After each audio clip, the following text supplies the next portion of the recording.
semoga kalian di rumah tetap semangat ya, dan selalu dalam lindungan Allah Subhanahu wa taala, dan juga rajin dalam belajarnya, rajin membantu orang tua juga, ya. Nah, bertemu lagi dengan Ustati dalam pembelajaran Al-Islam ya. Masih di KD 3.11 ya. Pembelajaran akidah, yaitu memahami iman kepada qada dan qadar. Ya, ini kita melanjutkan pembahasan yang lalu. Mari kita mulai pembelajaran hari ini dengan bacaan basmalah. Bismillahirrahmanirrahim. Nah, pada kesempatan kali ini kita akan melanjutkan pembelajaran rukun iman yang keenam ya, yaitu iman kepada qada dan qadar. Tetapi di sini kita akan belajar tentang ciri-cirinya ya, ciri-ciri orang yang beriman kepada qada dan qadar itu seperti apa, kemudian apa saja dalil yang membahas tentang qada dan qadar, kemudian hikmah beriman kepada qada dan qadar itu apa ya. Di sini kita akan belajar. Nah, tujuannya itu untuk apa sih ya? Yang pertama, nanti kalian dapat menyebutkan ya, apa saja ciri-ciri orang yang beriman kepada qada dan qadar. Kemudian tujuan selanjutnya, dapat menyebutkan ya, dalil atau ayat Al-Quran yang menjelaskan tentang qada dan qadar itu terdapat di dalam Al-Quran surat apa, ayat berapa. Nah, tujuan yang terakhir ya, kalian juga nanti dapat menjelaskan ya, hikmah beriman kepada qada dan qadar itu apa saja. Nah, pembelajaran ini ya diambil dari Al-Quran surat Al-Hijr ayat 21, yaitu yang berbunyi artinya, dan tidak ada sesuatu pun melainkan pada sisi kamilah khazanahnya, dan kami tidak menurunkannya melainkan dengan ukuran yang tertentu ya.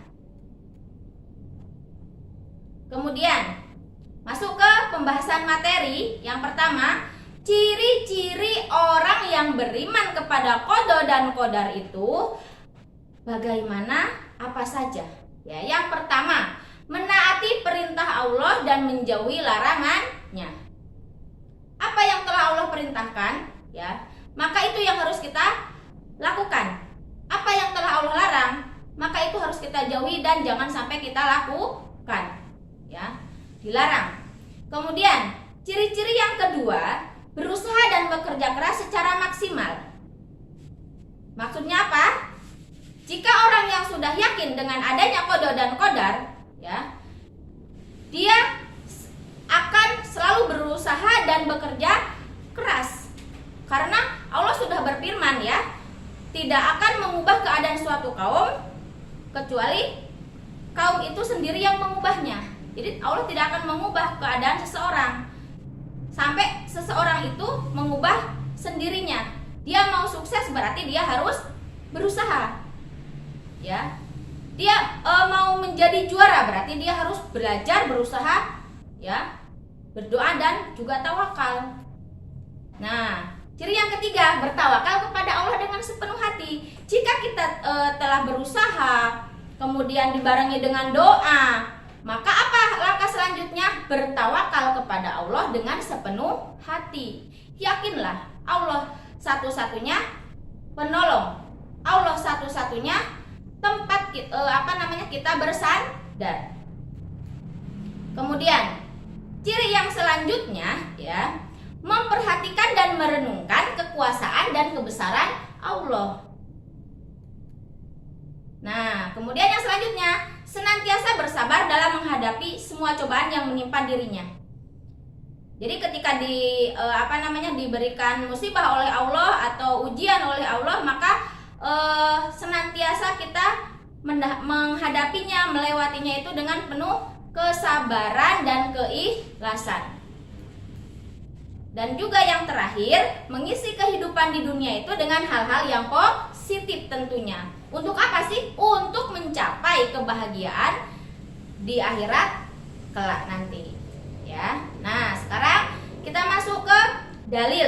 Dalil itu apa sih? Ya, ayat atau hadis yang menjelaskan tentang pembahasan tertentu. Kalau di sini kita sedang membahas tentang kodok dan kodar. Berarti ayat Al-Quran yang membahas tentang kodok dan kodar. Di sini tercantum di dalam Al-Quran surat Ar-Ra'd ayat 8 ya. Bisa Anda bacakan artinya. Dan segala sesuatu pada sisinya itu ada ukurannya. Kemudian terdapat lagi di dalam surat Al-Qamar ayat 49. Sesungguhnya kami menciptakan segala sesuatu itu menurut ukurannya. Tercantum juga di dalam surat At-Tolak ayat 3. Sesungguhnya Allah melaksanakan urusan ya yang dihendakinya. Sesungguhnya Allah telah mengadakan ketentuan bagi tiap-tiap sesuatu. Ya, sudah jelas Allah sudah mengatur serapih mungkin ya, menciptakan segala sesuatu, menciptakan manusia, menciptakan semua makhluk yang ada di isi bumi ini ya, itu sudah sesuai dengan ukuran dan kapasitas yang sudah diatur secara rapi ya.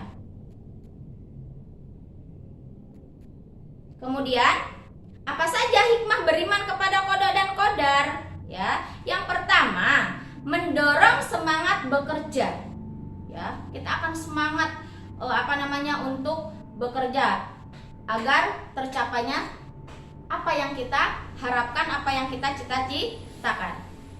Kemudian yang kedua, mendorong manusia untuk ikhlas dan ridho atas ketetapan Allah ya. Tidak banyak mengeluh ya. Apa yang Allah berikan kepada kita, baik itu kenikmatan, kebahagiaan atau ujian ya, maka kita terima dengan ridho dan ikhlas.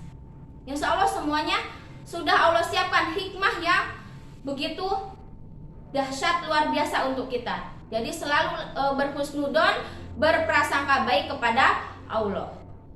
Kemudian hikmah yang ketiga, mendorong manusia senantiasa selalu bersyukur dan tawakal kepada Allah. Nah, untuk pembahasan dari rukun iman yang ke-6 ya, sudah selesai sampai di sini. Jadi sampai hikmah beriman kepada kodok dan kodar. Nah, setelah ini nanti kalian bisa mengerjakan LKPD yang ada di pembahasan materi kodok dan kodar ini ya. Dikerjakan sesuai dengan perintahnya. Diteliti dulu apa yang harus dikerjakan. Mari kita akhiri pembelajaran hari ini dengan bacaan hamdalah. Alhamdulillahirabbil alamin. Terima kasih waktunya. Tetap semangat. Wassalamualaikum warahmatullahi wabarakatuh.